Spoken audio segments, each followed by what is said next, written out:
नमस्कार, जय माता दी। जैसा कि हम जानते हैं नवरात्रों का पावन त्योहार आने वाला है। आप सभी भक्तों को नवरात्रों की ढेरों शुभकामनाएं। साल में 4 नवरात्रे आते हैं, जिसमें 2 गुप्त नवरात्रे कहलाते हैं और 2 प्रगट नवरात्रे होते हैं। एक नवरात्रे चैत्र के महीने में आते हैं, जिनको चैत्र नवरात्रे बोला जाता है, और दूसरे नवरात्रे शरद ऋतु में आते हैं, जिनको शारदीय नवरात्रे कहा जाता है। तो आज हम किस तरह से माँ की स्थापना की जाती है, क्योंकि माँ के 9 शक्ति रूपों की उपासना इन नवरात्रों में की जाती है। तो किस तरह से हम पूजा करें, कैसे कलश स्थापना की जाती है, कैसे खेतरी बीजी जाती है, किन किन सामग्रियों की हमें आवश्यकता होती है, इन सब के बारे में हम इस वीडियो में देखेंगे। नवरात्र के दिनों में जब पहला नवरात्रा होता है, हम सुबह सुबह स्नान करके स्वच्छ वस्त्र धारण करें और माँ की स्थापना के लिए हम सबसे पहले चौकी लेते हैं।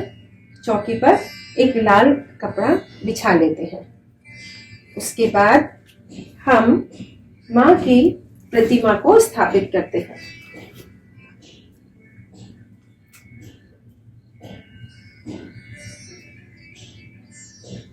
माँ की प्रतिमा को स्थापित करने के बाद हमने ये पीले चावल लिए। पीले चावल थोड़े से यहाँ पर रखने के बाद हम गणेश जी की स्थापना करते हैं। गणेश जी को बिठाते हैं। उसके बाद यहाँ मैंने अष्टदल की स्थापना की है, अष्टदल बनाया है। इस अष्टदल के ऊपर हम कलश को स्थापित करेंगे।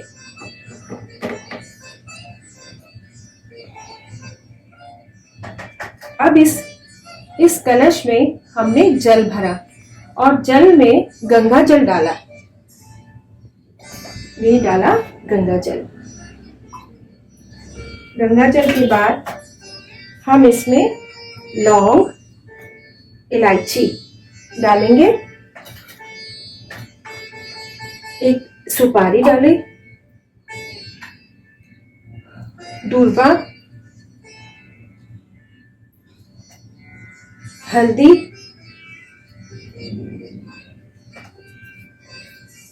और अक्षत। ये सब डालने के बाद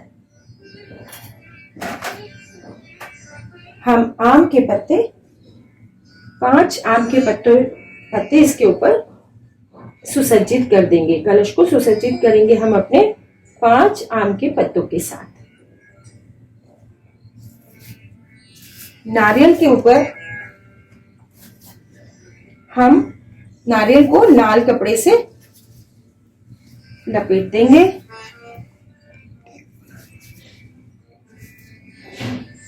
और इसमें मौली बांधेंगे।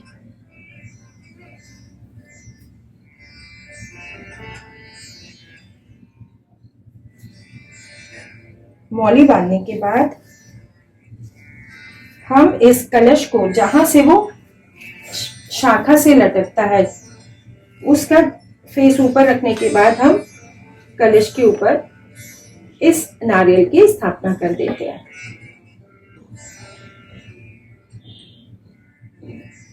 कलश के ऊपर नारियल की स्थापना के बाद कलश पर मौली बांधनी है।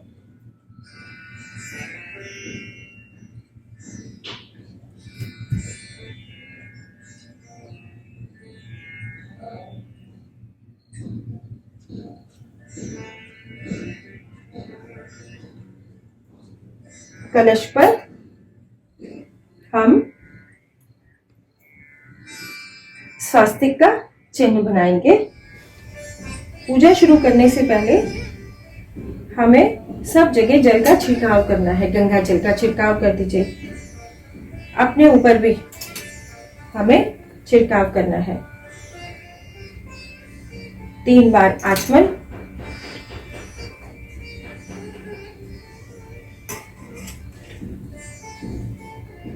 इसके उपरांत एक मिट्टी के बर्तन में मैंने मिट्टी डाल दी है।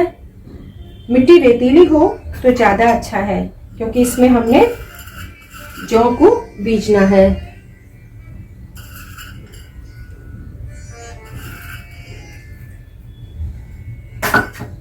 फिर हम इसमें पानी का छिड़काव कर देंगे, पानी डाल देंगे। आप एक दिन पहले जौ को भिगोकर भी रख सकते हैं, जिससे जल्दी इसमें से सैपलिंग्स आ जाती हैं। और कहते हैं जितना जल्दी ये सैपलिंग्स नजर आती है, माँ उतनी ही प्रसन्न होती है। उसके बाद हम माँ को चुनरी चढ़ाते हैं। माँ को चुन्नी से माँ का श्रृंगार करते हैं। कलश को भी हम चुनरी पहनाते हैं, क्योंकि कहा जाता है कि कलश में 9 देवियों का आवाहन होता है, इसलिए कलश की स्थापना की जाती है नवरात्रों के दिनों में।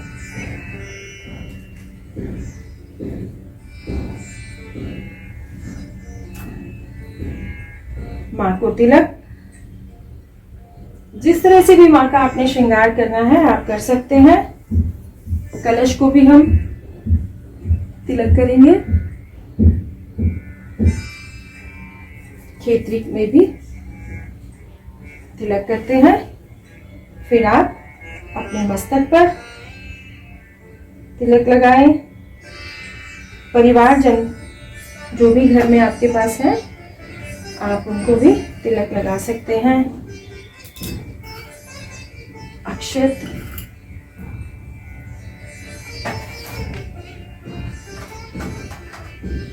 माँ का श्रृंगार का सामान माँ के पास रखें।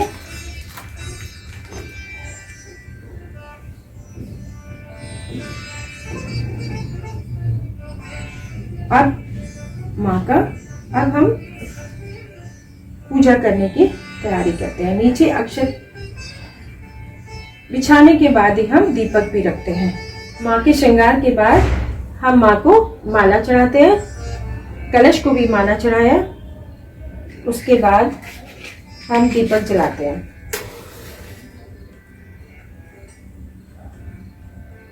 अखंड दीपक भी जलाया जा सकता है। अखंड दीपक भी जलाते हैं कुछ लोग। अखंड दीपक जलाने के लिए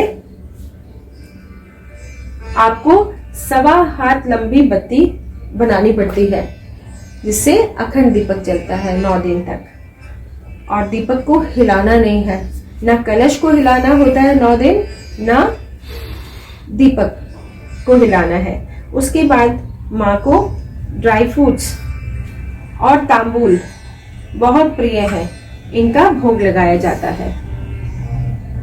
कलश को भी भोग लगाएंगे। ड्राई फ्रूट्स माँ के पास। फिर हम संकल्प लेते हैं। हाथ में थोड़े से पुष्प लेकर हम संकल्प लेते हैं कि माँ 9 दिन तक आपकी पूजा करने का जो हमने संकल्प लिया है, उस संकल्प को आप पूर्ण कीजिए और हमारे मन में अपने प्रति श्रद्धा, प्रेम और विश्वास की जागृति कीजिए। हमें आपका दर्शन हो, आपकी कृपा प्राप्त हो। जिस भी उद्देश्य के साथ हम ये संकल्प कर रहे हैं, वो संकल्प पूर्ण हो। ये संकल्प करने के बाद हम पुष्प समर्पित करते हैं। अब हम किस तरह से दुर्गा सप्तशती का पाठ कर सकते हैं, ये हम बताते हैं। कुछ लोग, जैसे हमारे पास समय अभाव होता है, तो हम दुर्गा चालीसा भी कर सकते हैं। दुर्गा सप्तशती में, ये जो दुर्गा सप्तशती है, इसमें सहस्त्र नाम जप भी है, वो भी कर सकते हैं। दुर्गाष्टकम या सिद्धि कुंजिका स्तोत्र, इनमें से कोई भी अपने समय के हिसाब से आप नवरात्रों में पूजा कर सकते हैं। जब आप पूजा करते हैं तो दुर्गा सप्तशती इसको किसी काष्ठ के आसन पर विराजित करें और फिर पुष्प से इस पुस्तक की पूजा करें और फिर हम अपने पाठ को कंटिन्यू कर सकते हैं। जैसा कि हमें पता है, नवरात्रों में माँ के 9 रूपों की पूजा की जाती है। तो वो 9 रूप कौन से हैं वो भी आपको दुर्गा सप्तशती में पता चलता है और अभी हम उसके बारे में चर्चा करेंगे। माँ के 9 रूपों में है प्रथम शैलपुत्री, द्वितीयम ब्रह्मचारिणी, तृतीयम चंद्रघंटेति, कूष्मांडेति चतुर्थकम, पंचम स्कंदमातेति, षष्ठम कात्यायनीति च, सप्तम कालरात्रिति, महागौरीति चाष्टमम, नवम सिद्धिदात्री च नव दुर्गा प्रकीर्तिता। इस तरह से माँ के 9 रूपों की पूजा 9 दिन तक करते हैं। श्री मार्कंडेय पुराण के अंतर्गत देवी महात्म्य में 700 श्लोक हैं। यही 700 श्लोक दुर्गा सप्तशती में वर्णित है। दुर्गा सप्तशती का पाठ नवरात्रों में धर्म, अर्थ, काम, मोक्ष इनकी प्राप्ति के लिए किया जाता है। भक्त जिस भी भावना से, जिस भी कामना से, किसी भी फल सिद्धि की कामना से वो माँ की आराधना करता है, उसे वही प्राप्त होता है। तो अब नवरात्रों में किस तरह से ये सप्तशती का पाठ किया जाता है, आप पवित्र आसन पर बैठ जाएं, पूर्व की तरफ मुख कर कर दुर्गा सप्तशती की पुस्तक को काष्ठ के आसन पर रखें, पुष्प से उसका अभिनंदन करें, उसको तिलक लगाएं और अपने ललाट पर भी तिलक लगाएं। उसके बाद हम नाड़ी शोधन प्राणायाम करते हैं। नाड़ी शोधन प्राणायाम के उपरांत हम अपने देवताओं और गुरुजनों को प्रणाम करते हैं और उसके बाद पाठ का आरंभ करते हैं। पाठ के आरंभ में हम सबसे पहले कवचम करते हैं। कवच महाकाली के लिए किया जाता है। उसके बाद अर्गला स्तोत्र जो महालक्ष्मी को समर्पित है। उसके बाद कीलकम जो मां सरस्वती के लिए किया जाता है। उसके बाद ध्यान और फिर निर्वाण मंत्र की एक माला, वो है ओम एम ह्रीं क्लीं चामुंडाय विच्चे। एक माला करने के पश्चात हम सप्तशती के अध्यायों का पाठ करते हैं। प्रथम अध्याय जो कि मां काली को समर्पित है, पहले 3 नवरात्रों तक किया जाता है। आगे के 3 नवरात्रों में मां के दूसरे, तीसरे और चौथे पाठों का अध्ययन किया जाता है और आगे की 3 नवरात्रे जो महा सरस्वती को समर्पित है, उसमें हम 5 से 13 अध्यायों का पाठ करते हैं। उसके बाद ध्यान के बाद फिर से निर्वाण मंत्र ओम एम ह्रीं क्लीं चामुंडाय विच्चे, उसकी एक माला करेंगे। उसके बाद हम क्षमा प्रार्थना करते हैं जो दुर्गा सप्तशती में ही दी गई है। अपराध च शस्त्राणि क्रियन्ते हर्निशं मया, ये सप्तशती में ही दिया हुआ है, वो हम कर सकते हैं। उसके बाद हम करते हैं आरती। आरती से पहले हम माँ के 9 रूपों के बारे में जानते हैं। चलिए, तो माँ का पहला रूप जो हम पहले नवरात्रे में देखते हैं, प्रथम शैलपुत्री कहलाती है माँ। ये शैलपुत्री पर्वतराज हिमालय की पुत्री है, जो पिछले जन्म में सती के रूप में शिव के साथ जिनका विवाह हुआ था। शैलपुत्री के रूप में पार्वती भी कहलाई, उनका विवाह शिव के साथ हुआ। द्वितीय नवरात्रे में हम ब्रह्मचारिणी की आराधना करते हैं, ब्रह्मचारिणी अर्थात तप का आचरण करने वाले, उनकी हम आराधना करते हैं। तृतीय चंद्रघंटा, चंद्रघंटा जिनके ललाट पर चंद्रमा की आकृति घंटे के समान है और जो हमेशा युद्ध में जाने के लिए तत्पर रहती है, भक्तों के दुखों का विनाश करने के लिए हमेशा तत्पर रहती है, उनकी हम आराधना करते हैं। दुर्गा के चौथे स्वरूप का नाम है कूष्मांडा, जिन्होंने ब्रह्मांड की रचना के लिए ही जन्म लिया है, जो अष्टभुजा देवी भी कहलाई।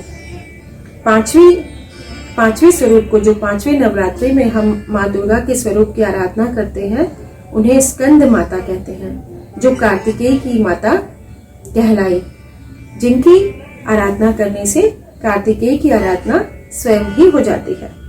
छठे स्वरूप का नाम है कात्यायनी, अर्थात जिन्होंने महिषासुर का वध किया और भक्तों के कष्टों को हरने के लिए, दुष्टों का संहार करने के लिए जो हमेशा तत्पर रहती है, वो माँ कात्यायनी कहलाई। सातवें स्वरूप का नाम है कालरात्रि, जिनका वेश बहुत ही भयानक है, लेकिन वो शुभंती कहलाती है। भक्तों की रक्षा के लिए, दुष्टों का संहार करने के लिए है वो, जो भक्तों की जंतु, जल और अग्नि से रक्षा करती है। उनका नाम शुभंती है।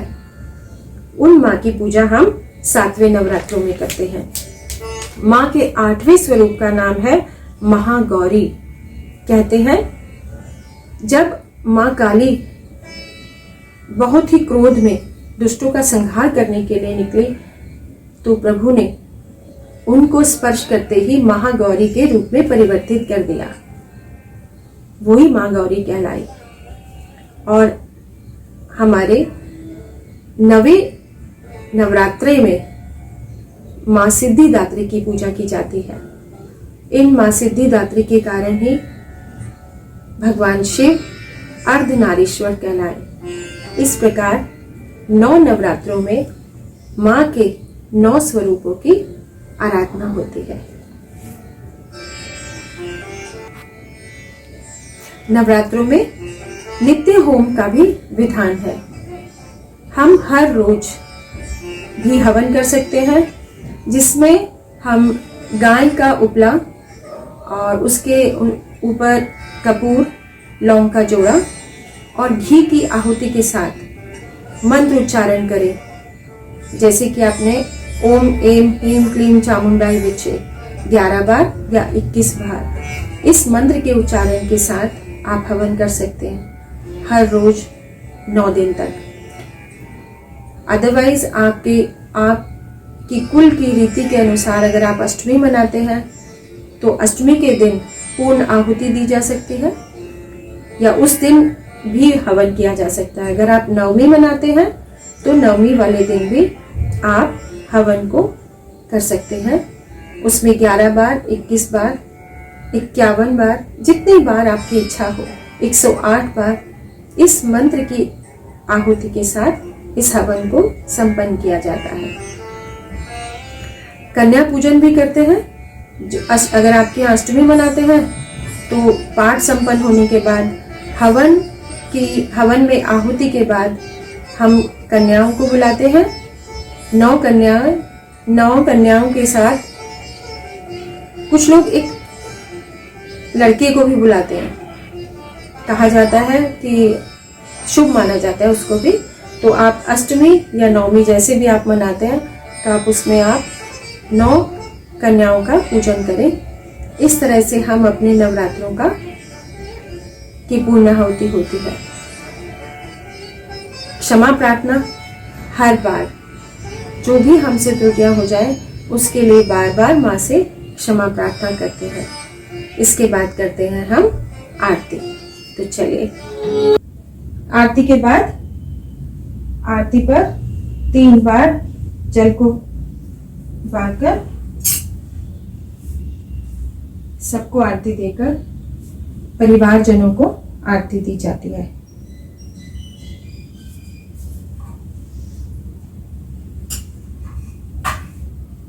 ध्यान रहे, अगर आप अखंड दीपक जलाते हैं तो 9 दिन तक ये अखंड दीपक बुझना नहीं चाहिए और कलश अपने स्थान से हिलना नहीं चाहिए। ये हमें नवरात्रों में ध्यान रखना है। अब पूजा संपन्न होने के बाद हम मां से पुष्पांजलि समर्पित करने के बाद क्षमा याचना करेंगे।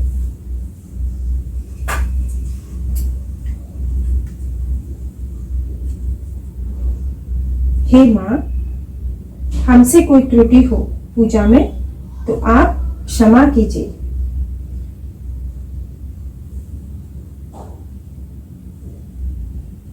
इस तरह से हम अपनी पूजा को संपन्न करते हैं।